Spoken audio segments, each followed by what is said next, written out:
많이 하니까요. 잘 때 인형을 이렇게 베개 맡에 이렇게 놔두고 나서 인형이 내 대신 걱정을 좀 해주는 뭐 그런 인형이라고 그럽니다. 잠이라도 좀 걱정 없이 편안히 자기를 바라는 마음으로 걱정 인형이라는 것이 있습니다. 서점에 가보면은 걱정 탈출에 대한 그런 비법들 그리고 심리학 그런 관련 서적들이 막 쏟아져 나오고 있습니다. 여러 가지 많은 사람들이 내놓은 많은 처방들 그리고 그럼에도 불구하고 우리는 여전히 걱정에서는 자유로울 수가 없죠. 우리가 얼마나 물질적인 풍요를 많이 누립니까? 그리고 최첨단 IT 기술을 소유하고 있으면서도 우리는 여전히 염려로부터 해방하기 어렵고 우리는 항상 불안한 것이 우리의 마음 아니겠습니까? 궁극적으로 여러분 염려라고 하는 것은 하나님의 방법으로 극복하시기 바랍니다. 아멘. 우리 안에 불안이 넘치는 것이 아니라 우리 주님이 주시는 평안이 넘치시기를 바랍니다. 오늘 말씀을 통하여 우리가 염려에 대해서 어떻게 반응할 것인지 좀 살펴보도록 하겠습니다. 우리는 여러 가지 많은 문제를 가지고 삽니다. 우리가 가지는 문제는 뭡니까? 마태복음 6장 25절을 보니까 이렇게 나옵니다. 그러므로 내가 너희에게 이르노니 목숨을 위하여 무엇을 먹을까? 무엇을 마실까? 몸을 위하여 무엇을 입을까? 염려하지 말라. 여기에서도 우리가 알 수 있듯이 우리는 항상 뭘 염려합니까? 오늘 무엇을 먹을까? 마실까? 입을까? 의식주에 대한 것들 우리 염려 많이 합니다. 1차적인 이런 염려에서 벗어나서요 2차적으로 불투명한 미래, 내가 앞날이 어떻게 될지 모르는 겁니다. 질병의 문제, 죽음의 문제, 또 가정의 문제, 또 자녀들이 그렇게 속을 썩히지 않습니까? 자녀들의 문제, 직장의 문제, 나의 안전의 문제. 우리 믿는 그리스도인들은 구원의 문제에 이르기까지 염려 아닌 것들이 하나가 없습니다. 생각해보면 생각할수록 염려거리고 걱정거리들 아니겠습니까?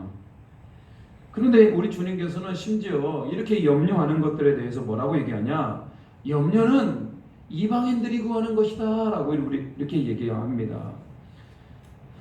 우리가 생각하는 염려라고 하는 것, 걱정이라고 하는 것은 이것은 영적인 문제입니다. 실제적인 문제이기도 하면서 영적인 문제다. 따라서 우리가 염려를 극복하지 못한다면 이것은 우리 신앙생활에 심각한 문제가 됩니다. 사탄 마귀는 우리 안에 염려를 넣어줍니다. 항상 근심하게 합니다. 그래서 제대로 하나님을 바라보게 하지 못하고 제대로 예배도 드릴 수 없더라는 겁니다. 여러분 중에 염려가 있다면 예배가 제대로 되겠습니까? 염려가 있다면 찬양이 제대로 되겠습니까? 안 되는 거 아니겠습니까? 그래서 오늘 우리 하나님께서는 그 염려하는 것에 대해서 그냥 놔두는 것은 심각한 영적인 문제이기 때문에 이 염려를 이겨내고 극복할 것들을 우리가 고민하고 있습니다. 아무리 누가 염려하고 싶은 사람이 있겠습니까? 누가 걱정을 좋아합니까? 걱정하기 싫어도 염려하기 싫어도 계속 우리 가운데 찾아오는 염려 어떻게 해야 되겠습니까? 여러분 그거 아십니까? 대부분의 염려는 우리가 염려해본들 상황이 변하지 않는 것들이 대부분입니다. 염려한다고 뭐 상황이 바뀝니까? 그렇기 때문에 우리는 어떻게 해야 됩니까? 우리 본문의 6절 뭐라고 얘기합니까? 6절입니다. 같이 한번 읽어볼까요? 아무것도 염려하지 말고 다만 모든 일에 기도와 간구로 너희 구할 것을 감사함으로 하나님께 아뢰라. 아마 여러분들 중에 이것을 암송하는 분도 꽤 많을 겁니다. 왜? 우리는 염려를 많이 하니까. 그렇지만 우리 주님은 염려하지 말라고 그럽니다. 그리고 다만 모든 일에 기도해라. 우리 주님께서 그렇게 말씀하시고 계십니다. 여러분의 하나님은 우리의 염려를 아실까요? 우리의 걱정을 아실까요? 7절에 보면 이렇게 써 있습니다. 7절 그리하면 모든 지각에 뛰어난, 제가 빨간색으로 모든 지각에 뛰어나다 이렇게 우리 하나님을 소개하고 있습니다. 모든 지각에 뛰어나다라고 하는 말은 헬라어로 누스, 좀 어려운 얘기입니다만 누스에서 파생된 말로 그냥 그분은 알아서 깨닫고 이해하는 것이 뛰어나다. 그러니까 우리를 알고 우리를 깨닫고 이것들이 뛰어난 분이 우리 하나님이시다, 이런 얘기입니다. 모든 것을 다 알고 계시죠. 그렇기 때문에 하나님은 기본적으로 우리가 무엇을 염려하고 있는지, 무엇을 걱정하고 있는지 다 아십니다. 다 아셔요. 그리고 우리 주님은 우리의 걱정과 근심을 알기 때문에 도와주고 싶어 하십니다. 로마서 8장 26절에 이렇게 기록되어 있습니다. 같이 한번 읽어볼까요? 시작. 이와 같이 성령도 우리의 연약함을 도우시나니 우리는 마땅히 기도할 바를 알지 못하나 오직 성령이 말할 수 없는 단식으로 우리를 위하여 친히 간구하시느니라. 우리가 모를 때도 있습니다. 그리고 우리 안에 온갖 근심과 걱정, 그리고 문제거리들 우리 안에 너무나 많지 않겠습니까? 그렇지만 이런 모든 것들을 우리 성령님께서 다 아시고 우리를 위하여 뭐하고 계신다? 말할 수 없는 단식으로 기도하고 계심을 믿으시기 바랍니다. 성령님이 우리를 중보하시면서 우리가 그 문제를 하나하나 가지고 우리 하나님 앞에 나아가기를 원하더라는 거예요. 아무리 하나님께서 문제를 해결해 주려고 그러고, 아무리 우리 안에 어떤 근심과 걱정을 해결해 주시려고 우리 하나님께서 작정해 본들 우리가 기도할 때만, 우리가 하나님께 나아갈 때만 그런 은혜를 주시더라는 겁니다. 그래서 우리 하나님은 분명히 우리의 문제와 우리의 염려와 우리의 걱정을 아십니다. 그러면서 우리가 기도하기를 기다리고 계시더라는 거예요. 우리가 먼저 우리의 모든 걱정거리를 주님 앞에 다 내려놓고 주님 앞에 나아가며 하나님 저를 좀 도와주세요, 이런 문제를 좀 해결해 주세요, 이런 염려를 좀 해결해 주시라고 우리 주님 앞에 나아갈 수 있는 우리 모두가 되기를 바랍니다. 우리가 하나님 앞에 나아가서 넋두리 하는 게 아닙니다. 신세한탄하는 게 기도가 아닙니다. 넋두리가 아니고 신세한탄이 아니고 이 염려를, 이 걱정을, 이 문제를 해결해 줄 수 있는 분이 우리 아버지 하나님이시다라는 강력한 믿음을 가지고 걱정이 물러가도록 기도할 수 있는 우리 모두가 되기를 바랍니다. 저도 인생을 살면서 참 많은 걱정을 했던 것 같습니다. 제가 옛날에 선교단체 간사 시절에 이 재정으로 인하여서 염려가 참 많았습니다. 그 당시 대학교를 졸업하고 대학생 선교단체에 남아서 학생들을 말씀으로 지도하는 간사라고 하는 직책을 수행하고 있었습니다. 특별히 돈을 벌질 않았습니다. 졸업생들이나 저를 후원해 준 분들이 10,000원, 20,000원, 30,000원, 또 50,000원 이렇게 후원자들이 후원금을 받아서 생활을 하면서 대학생들에게 말씀을 가르쳤었고 복음을 전했던 일을 했습니다. 여러분, 사람이 살기 위해서는 한 달에 30만원, 최소 30만원이 있어야지 않겠습니까? 좀 그래도 선교 활동을 하기 위해서는 50만원은 필요하지 않겠습니까? 결혼을 하려면 최소한 100만원은 돼야지 않겠습니까? 그 당시 저는 하나님 앞에 기도했습니다. 하나님, 제가 하나님의 일을 하는데 좀 재정을 좀 채워주시라고. 날마다 하나님 앞에 엎드려 기도했는데 세상에 이게 웬일입니까? 후원자가 한 명이 없는 겁니다. 첫째 딸 통장을 찍어보니까 0원, 빵원. 그래서 그래도 제가 이제 실족하지 않고 하나님 앞에 이제 기도를 합니다. 하나님 채워주십시오. 하나님, 저는 하나님께서 보내주시는 후원금이 있어야 저는 사역을 할 수 있습니다라고 했죠. 근데 이걸 웬일입니까? 두 번째 달 되니까 5만 원. 여러분, 5만 원으로 살 수 있겠습니까? 이러다 보니까 제 안에 너무나 근심이 되더라는 거예요. 기도할 때마다 하나님 앞에 기도하면서 그 마음이 억눌려 가지고, 물론 기도할 때는 하나님께서 채워주신다라고 하는 확신이 생깁니다만 다시 현실로 돌아가면은 그 죄정 때문에 어깨가 쫙 쪼그라들고 살면서 힘이 안 생기는 겁니다. 돈이라는 게 그렇게 무서워요. 그러기를 절박한 심정으로 하나님께 매달리는 수밖에 없었습니다. 아무리 매달려도 제 안에 근심과 걱정은 떠나가지를 않아요. 그런데 어느 날 제가 통장을 무심코 찍어봤는데 거기에 제가 모르는 이름이 적혀 있습니다. 저는 처음에 누가 통장에 계좌번호를 잘못해가지고 잘못 넣은 줄 알았어요. 왜? 그 이름이 제가 모르는 이름이기 때문에 그러더라는 겁니다. 그리고 저는 혹시라도 경찰에서 볼까봐 쓰지도 않고 그냥 그렇게 가만히 놔두고 있었습니다. 그런데 나중에 어떤 분이 그러시더라고요. 자기가 기도하다가 하나님의 감동을 받았더라는 거예요. 저라는 사람에게 후원금을 보내라, 그런 응답을 받았더라는 겁니다. 저는 그분과 개인적인 친분이 있는 것도 아니에요. 저는 그 소리를 딱 듣는 순간 저는 제 인생에 이런 기쁨과 또 충격이 없었습니다. 뭐라고 이게 생각했었냐면, 하나님은 살아계시구나.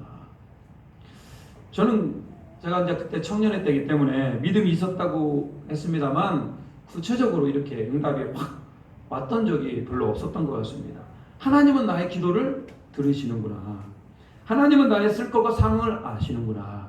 제가 그 한 번의 사건으로 제 염려와 모든 근심을 가지고 하나님 앞에 기도했는데 그것을 들으신다라고 하는 그 사건이 제 인생을 바꿔버렸습니다. 그 뒤부터 제가 재정에 대해서 기도를 안 합니다. 여러분, 왜? 하나님께서 주의 길을 걷는 자에게 하나님께서 반드시 뭐 할 것이다? 채워주실 것이다. 물론 그렇다고 해서 재정이 차고 넘치는 건 아니에요. 어렵기도 하고 그렇습니다만, 어려운 그 순간에서도 하나님이 나를 기억하시고 하나님이 나와 함께 하시고 나의 기도를 들음을 저는 확신하고 있습니다. 여러분, 어디 이것이 저뿐의 일이겠습니까?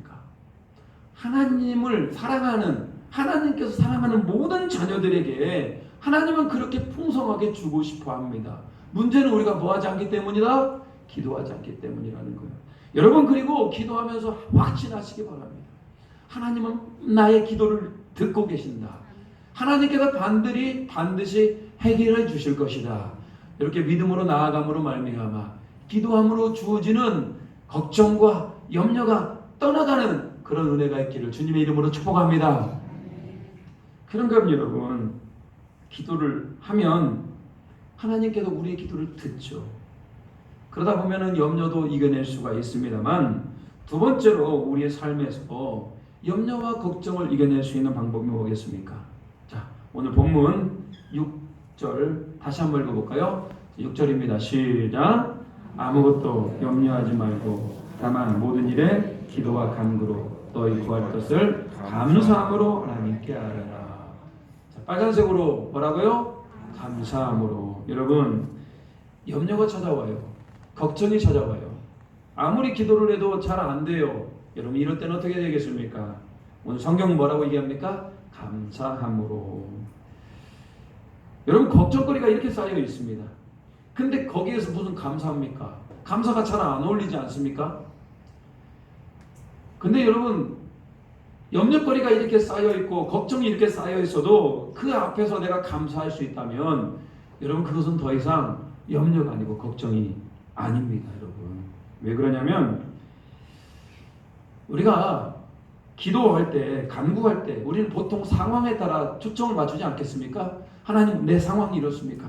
하나님, 내게 이런 문제가 있습니다. 나에게 이런 근심과 걱정이 찾아옵니다라고 우리는 그 상황을 맞춰서 기도를 합니다. 근데 여러분, 감사는 뭡니까? 내가 상황을 보는 것이 아니라 하나님을 바라볼 때, 여러분, 그게 완전히 다릅니다.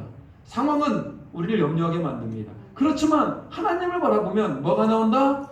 감사가 나옴을 믿으시기 바랍니다. 욥이 그랬습니다. 욥이 몸에 말할 수 없는 악성 종기와 또 모든 자녀들이 다 죽게 되는 그런 시련과 그런 고난 가운데 욥이 뭐라고 얘기합니까? 주시는 자도 하나님이시오, 취하시는 자도 하나님이시니라. 상황을 보지 않아요. 상황을. 누구를 바라보고 있습니까? 하나님을 바라보고 있잖아요. 하나님의 주권을 절대적으로 인정하더라는 겁니다. 그러니까 나에게 주어진 이 상황이 다 하나님께서 뭐한 것이다? 허락하는 상황이라는 겁니다. 그렇기 때문에 우리는 기도하고 간구하되, 자, 우리는 열심히 기도합니다. 하나님, 나의 문제 아시지요? 하나님, 나의 걱정도 아시지요?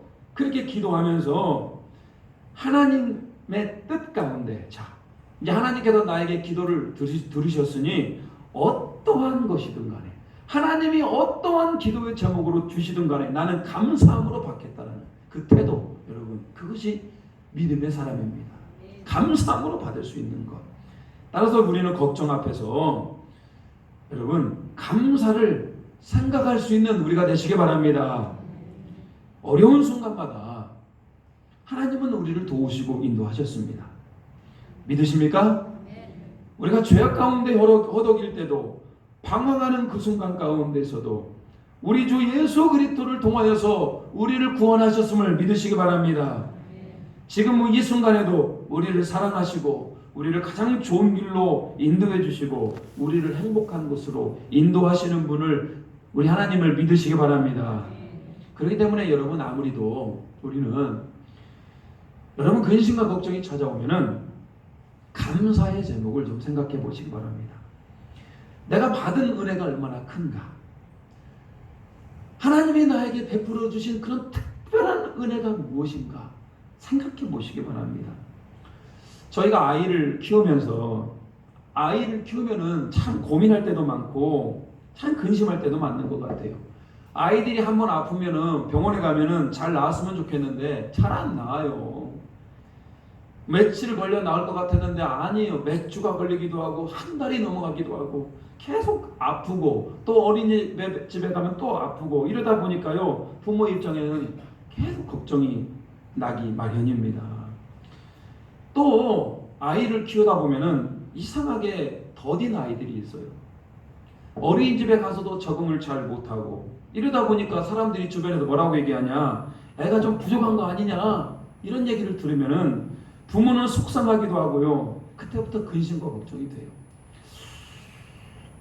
아무리 기도를 해도 이 아이가 뭐 특별하게 성장이 잘 안 될 때도 있고요. 또 선천적으로 약간의 문제를 가지고 태어난 아이들도 있지 않겠습니까? 그러다 부모의 마음이 어떻습니까? 이 아이를 잘 되라고 날마다 기도하지만 한편으로는 근심과 걱정을 달고 사는 게 우리 부모의 마음 아니겠습니까? 우리 신방 다니다 보면은 자식이 커도 마찬가지입니다. 여전히 부모 마음 가운데 다 컸어도 근심과 걱정이 될 때가 많더라는 거예요. 여러분 어떻게 해야 됩니까? 날마다 근심, 걱정, 자녀를 향하여 끊임없이 이 부모의 마음이 있는 거 아니겠습니까? 근데 어느 날 제가 어떤 간증 영상을 보고 깜짝 놀랐습니다. 어떤 목사님이 자기 아이 얘기를 하더라고요. 자기 딸이 희귀병에 걸렸더라는 거예요. 희귀병. 그게 불치병입니다. 우리 안에 항체라는 게 있거든요. 이 항체가 나쁜 바이러스, 암덩어리를 공격해야 되는데 이 아이는 이상하게 이 항체가 이 뇌로 들어가고 뇌를 막 공격하는 거예요. 이런 희귀병에 걸렸습니다. 그래서 이 아이가 얼마나 괴로웠냐면요, 이 거품을 무는 정도가 아니라 막 짐승 소리를 내요. 왜? 항체가 뇌를 공격하니까요. 3시간, 4시간 동안 발작을 하면서 그 발작하는 아이를 엄마가 꽉 끌어안고 있는 그 장면. 이 아이는 잠을 잘지 못해가지고 20일간을 잠을 잘지 못했어요.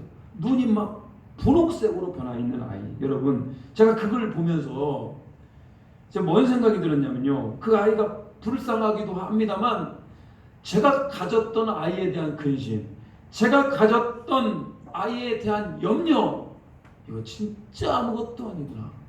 그래도 건강하게 지켜주시고, 그래도 밥 잘 먹게 하시고, 잠 잘하게 하시는, 잠 잘 자게 하시는 그것이 얼마나 감사하냐 이겁니다. 제가 그 영상 한편으로 완전히 바뀌어버렸어요. 아이를 향한 근심과 걱정이 아니고요, 그때부터 뭐가 생각나? 오직 감사거리밖에 생각나지 않더라는 겁니다. 그러니까 여러분, 감사하는 것이 얼마나 대단하냐 이거예요. 엊그제까지만 해도 걱정과 근심으로 인하여서 우리 아이가 잘못될까봐, 우리 아이가 좀 더 못 따라갈까봐 근심했는데, 감사가 제 안에 넘치니까 더 이상 그것이 문제거리가 안 되더라는 겁니다. 여러분도 마찬가지입니다. 인생을 살면서 근심과 걱정 없는 사람이 어디 있겠습니까? 그때마다 뭘 생각하시라? 감사의 제목들을 생각하시기 바랍니다.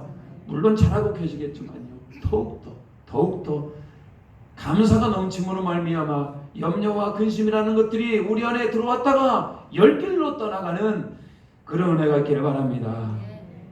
여러분, 우리는 염려와 걱정 앞에 기도합니다. 또 그렇게 감사의 제목을 가지고 나아갑니다. 그럼 하나님께서 우리에게 놀라운 복을 주시는데 그것이 바로 평안의 복이라는 겁니다. 7절 같이 한번 읽어보겠습니다. 7절입니다. 시작. 그리하면 모든 지각에 뛰어난 하나님의 평강이 그리스도 예수 안에서 너희 마음과 생각을 지키시리라. 모든 지각에 뛰어난 하나님의 평강이 우리를 지켜주고 계심을 믿으시기 바랍니다. 하나님께서는 우리가 염려하며 또 기도하는 기도의 제목들을 듣고 계십니다. 그리고 문제를 해결해 주시기도 해요. 얼마나 감사해요. 우리의 문제를 해결해 주시니까요. 근데 하나님께서 우리의 모든 문제를 해결해 주는 건 아닙니다. 여전히 해결해 주지 않는 것들이 있어요. 하나님의 뜻에 따라서 우리에게 유익한 대로 해결해 줄 건 해결해 주시지만 해결 안 해 주실 건 또 안 해 주실 수 있습니다. 그렇지만 오늘 성경이 우리에게 약속하는 놀라운 복이 있습니다. 자, 우리의 문제를 가지고 우리의 걱정을 가지고 우리가 하나님 앞에 나아갔을 때 하나님은 문제가 해결이 되지 않았을지라도 여러분 우리에게 뭘 주신다? 평강의 복을 주심을 믿으시기 바랍니다. 평강이 뭐냐?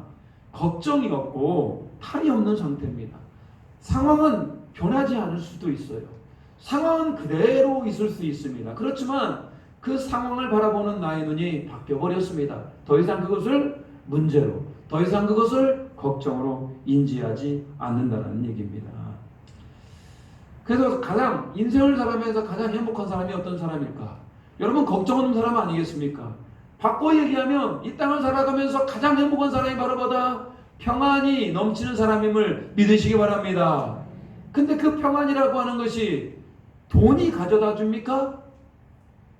집이 뭐 으리으리하게 좋으면 평안이 넘칩니까? 절대 그러지 않습니다. 건강이라는 것이 우리의 평안을 가져다 줍니까? 절대 그러지 않습니다. 오늘 평안이라고 하는 것은 우리 하나님만이 주실 수 있음을 믿으시기 바랍니다. 우리는 하나님께서 잠언 4장 23절입니다. 잠언 4장 23절 시작. 모든 지킬 만한 것보다 더욱 내 마음을 지키라. 생명의 근원이 이에서 납니다. 우리는 우리의 마음을 지켜야 됩니다. 우리 만물보다 심히 부패한 우리의 마음이기 때문에 우리 마음은 자꾸 부정적인 마음으로 가게 되어 있고요. 우리 마음은 자꾸 상황을 좀 더 안 좋게 보려고 하는 게 우리 마음 아니겠습니까? 우리는 우리 마음을 지켜야 됩니다. 그것도 주님께서 주시는 평강의 마음으로 지키시기 바랍니다. 여기서 지키다라고 하는 말은 망을보다 감시하다 이런 얘기입니다. 여러분 파수꾼이 성을 지키면서 이게 딱 지키고 있잖아요. 저기 적군들이 오는가 안 오는가 이게 쌍 눈을 켜고 지켜보는 거 아니겠습니까? 우리 하나님도 그런 은혜가 있는 겁니다. 우리의 심령 가운데 사탄 마귀가 부정적인 생각과 사단 마귀가 악한 생각을 주는가를 계속 지켜보는 겁니다. 그리고 우리의 마음을 지켜주고 계시는 분이 우리 하나님을 믿으시기 바랍니다. 그렇기 때문에 우리는 기도하면서 또 감사의 제목을 항상 생각하면서 우리가 하나님께 나아가면은 하나님께서 우리 마음을 지켜주십니다. 평강의 마음으로 지켜주고 계십니다. 따라서 여러분 염려가 찾아오면은 우리 마음에 평강이 찾아올 때까지 기도하시기 바랍니다. 여러분 내 마음에 우리 마음에 평강이 찾아오면은 우리가 비록 감옥에 있을지라도 그것이 하나님의 나라가 되고 염려라고 하는 큰 산이 우리 옆에 놓여 있을지라도 우리 안에 평강이 찾아오면은 그 산이 평지가 됨을 믿으시기 바랍니다. 제가 이제 평상시 이제 잘 알고 이제 좀 같이 교제했던 필리핀의 김현용 선교사님이라고 계십니다. 필리핀 북부 산악 지역에 선교를 할 때 얘기인데 여러분 필리핀의 북쪽에는 산이 많아요. 그리고 그 산에는 산적들이 그렇게 있습니다. 그래서 자동차를 타고 가다가 누가 태워달라고 하면 절대 태워주면 안 됩니다. 왜? 그 사람들이 다 먹이 때문에 산적들이기 때문에 뭐 산적들이 어떻게 합니까? 있는 거 다 뺏어가고 또 사람까지도 노예로 팔아버리는 거 아니겠습니까? 그렇기 때문에 필리핀에서 산악도로를 다닐 때는 절대 사람을 태워주지 않습니다. 뿐만 아니라 이렇게 차를 타고 가다가 산사태가 그렇게 많이 나요. 산사태가 나가지고 차가 막혀서 이렇게 돌아가는데 또 산사태가 나면은 차가 고립되는 거 아니겠습니까? 그러니까 산속에 차가 고립되어 있으면 이건 누구의 밥입니까? 산적들의 밥 아니겠습니까? 그래서 산악 지역을 웬만하면 비 오는 날 가지 않는데 이 선교사님이 어느 날 사정이 생겨가지고 비 오는 날에 산악도로를 타고 가다가 그만 산사태가 난 겁니다. 그래가지고 도로가 끊어졌어요. 되돌려 오려고 보니까 뒤쪽도 막힌 겁니다. 영락 없이 산 속에 갇히게 된 겁니다. 여러분, 또 언제 산사태가 나가지고 그 차를 덮을 줄 알겠습니까? 또 언제 산적들이 내려와가지고 이 선교사님 잡아가면 어떻게 합니까? 기껏 한국에서 선교하려고 필리핀까지 갔는데 산적들에 잡혀가면 되겠습니까? 어떻게 하겠습니까? 너무나 걱정이 되고 염려가 되는 거 아니겠습니까? 이 절대절명의 위기 가운데 이 선교사님이 행한 건 뭐냐? 오직 방법은 뭐밖에 없었다? 기도하는 것밖에 없는 거야. 그때부터 하나님께 기도하기 시작하는 거야. 하나님, 이 밤을 주님께서 지켜주시라고. 그런데 이 선교사님이 뭐라고 얘기하냐? 갑자기 그렇게 간절히 기도하고 있는데 하늘로부터 자기 안에 평안함이 확 들어오는데, 자기가 인생에 살면서 그렇게 평안히 할 데가 없었더라는 거예요. 그러지만 지금 산적이 내려와가지고 잡화가게 생긴 그 상황 가운데 기도하다가 잠을 자버렸대요. 그 자리에서. 너무나 편안하게 자가지고 자기가 지금까지 잤던 인생 중에 그렇게 편히 잘 수가 없었다고 그럽니다. 자 속에서 산적들이 지금 들어 닥칠지 모르는 그런 아주 위급한 상황에서 하나님께서 무슨 마음을 주시니까? 평안한 마음을 주시니까 그렇게 잘 잤더라는 겁니다. 여러분, 이게 우리 그리스도인입니다. 다음 날 구조가 되었습니다. 다음 날 길이 뚫리고 구조가 되었는데 선교사님이 아침에 일어나 보니까 할렐루야, 그렇게 편안히 잔 겁니다. 그 산적들이 자기 목숨을 노리는 그 상황 가운데서도 하나님의 나라로 바꾸었던 그 평안의 은혜가 우리 안에 가득 차고 넘치시기를 주님의 이름으로 축복합니다. 여러분, 이 땅을 살면서 염려 늘 밀려오죠. 염려가 스트레스를 주기도 하고요, 두려움을 주기도 하고 그렇습니다. 그렇지만 역으로 생각해 보자고요. 염려가 찾아오면 하나님을 찾게 되고 하나님을 찾음으로 말미암아 우리 안에 말할 수 없는 평안함을 주시고 이러다 보면 우리가 하나님을 더 경험하는 거 아니겠습니까? 그래서 여러분, 때로는 염려와 걱정거리도 이것을 극복하면 영적인 유익이 있음을 꼭 기억하시기 바랍니다. 반드시 나쁜 것만은 아니에요. 제가 목사로 주의 종으로 가기 전에 여러분, 목사가 되는 게 얼마나 두렵습니까? 목사가 되는 게 이게 보통 문제가 아니지 않겠습니까? 너무나 두렵고 염려가 되고 그랬습니다. 그때 하나님께서 찬송가 370장 2절의 가사를 저에게 확 들어오게 하더라고요. 그 두려움이 변하여 내 기도 되었고 전날의 한숨 되어 내 노래 되었네. 주님을 찬송하면서 할렐루야 할렐루야, 내 갈 길 멀고 험해도 나 주님만을 따라가리. 여러분, 이 찬양의 가사가 제가 목사로서 결단하게 될 때 얼마나 큰 힘이 되었는지 몰라요. 두려움이 변하여 뭐가 되었다고요? 기도가 되었습니다. 전날의 한숨과 근심 걱정이 변하여 뭐가 되었다고요? 내 찬송이 되었습니다. 누가 함께 하심으로 말미암아? 하나님이 함께 하심으로 말미암아. 혹시라도 여러분 중에 근심이 찾아오고 걱정이 찾아오신다면 찬송가 370장을 부르시면서 주 안에 있는 나에게 큰 근심이 있으리야, 다 십자가 다 내려놓고 주님 앞에 나아가길 바랍니다. 기도하다 보면은 또 감사의 제목을 생각해 보게 된다면 우리 주님께서 평안의 복음으로 함께 하시고, 그러다 보면 또 일어나 걸을 수 있게 되는 것이고, 그러다 보면 영적으로 성장하게 되는 것이고, 믿음의 장성한 분량으로 성장할 수 있는 우리 모두가 되기를 주님의 이름으로 축복합니다. 우리 같이 한번 기도합니다.